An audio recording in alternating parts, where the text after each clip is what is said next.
राहुल गांधी ने मानी तेजस्वी यादव की बात।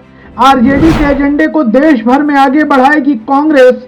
लालू तेजस्वी ने दी थी सलाह। आरक्षण, जातीय जनगणना और ओल्ड पेंशन स्कीम।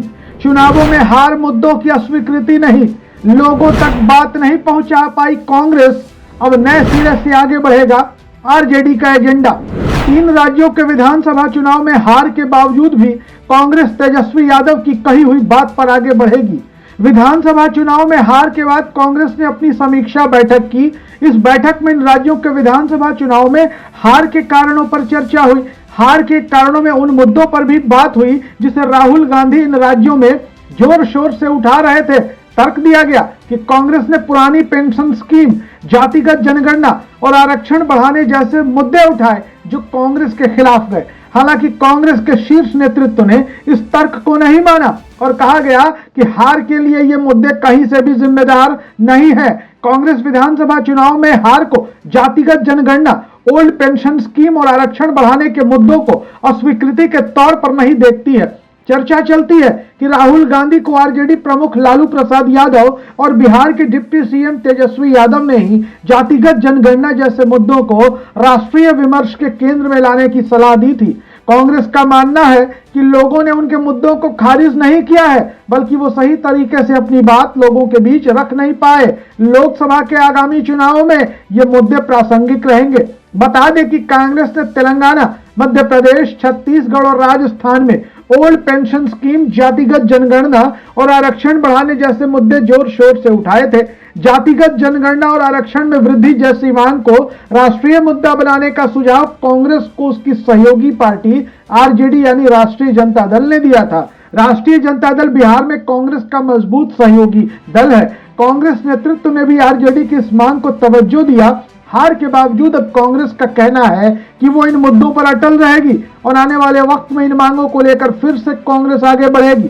कांग्रेस के एक सीनियर नेता के मुताबिक देश की सबसे पुरानी पार्टी और इंडिया गठबंधन के सारे दल मिलकर जल्द ही देश की जनता के सामने बीजेपी से मुकाबले के लिए सकारात्मक एजेंडे को लेकर सामने आएंगे। आगामी 19 दिसंबर को इंडिया गठबंधन के दलों की बैठक में जातिगत जनगणना, आरक्षण, ओल्ड पेंशन स्कीम जैसे मसलों पर चर्चा होगी और फिर इसे देश की जनता के सामने कैसे रखना है, इस पर भी सलाह मशवरा किया जाएगा। ये मुद्दे इंडिया गठबंधन के न्यूनतम साझा कार्यक्रम का हिस्सा भी होंगे। कांग्रेस का मानना है कि उन्होंने ओल्ड पेंशन स्कीम, जातिगत जनगणना और आरक्षण जैसे जो मुद्दे उठाए वो दीर्घकालीन रणनीति के तहत उठाए गए थे।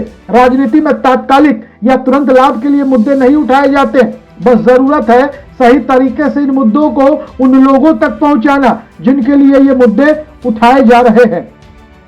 उदाहरण के तौर पर देखें तो छत्तीसगढ़ विधानसभा चुनाव में कांग्रेस द्वारा जातिगत जनगणना की जोरदार पैरवी के बीच पार्टी द्वारा उतारे गए सभी 8 ब्राह्मण उम्मीदवारों को हार का सामना करना पड़ा। ब्राह्मण समुदाय समेत ऊंची जातियों के 15 कांग्रेस उम्मीदवारों में से 13 चुनाव हार गए, जबकि भारतीय जनता पार्टी ने 18 उम्मीदवार ऊंची जातियों के उतारे थे और उनमें से 16 विजयी होने में कामयाब हुए। ऊंची जाति के लोग कांग्रेस की सामाजिक न्याय की लड़ाई के विरुद्ध चले गए क्योंकि वो जागरूक है, लेकिन जिन वर्गों के लिए कांग्रेस लड़ रही थी वो समाज अभी जागरूकता की उस स्थिति तक नहीं पहुंचा है। अब चूंकि कांग्रेस ने इन मुद्दों को राष्ट्रीय स्तर पर उठा दिया है, कांग्रेस इस देश की सबसे पुरानी और सबसे बड़ी विपक्षी पार्टी है, तो हाशिए पर पड़े समाज को जागरूक करना भी कांग्रेस की जिम्मेदारी होगी। जैसे कि बिहार के स्तर पर लालू प्रसाद यादव और तेजस्वी यादव की पार्टी ये काम करती रही है।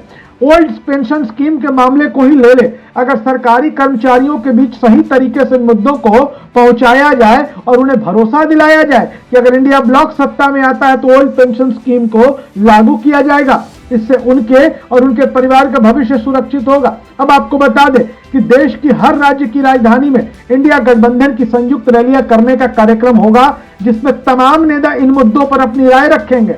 इसमें कोई दो राय नहीं कि कांग्रेस ने ये मुद्दे पहली बार लीक से हटकर उठाए थे।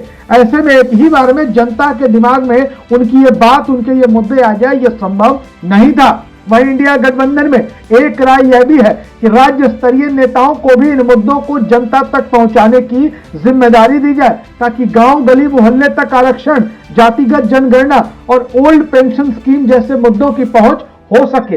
ऐसे में एक बात तो यह तय हो चुका है कि चाहे विधानसभा चुनाव में कांग्रेस की हार हो गई हो, लेकिन वो अपने सहयोगी दल आरजेडी के एजेंडे को राष्ट्रीय स्तर तक उठाती रहेगी। अब देखना दिलचस्प होगा कि आखिर इंडिया गठबंधन और कांग्रेस कैसे मतदाताओं तक अपनी बात पहुंचा पाती है। वीडियो अच्छा लगे तो शेयर करिए, अपनी राय जरूर लिखिए। धन्यवाद।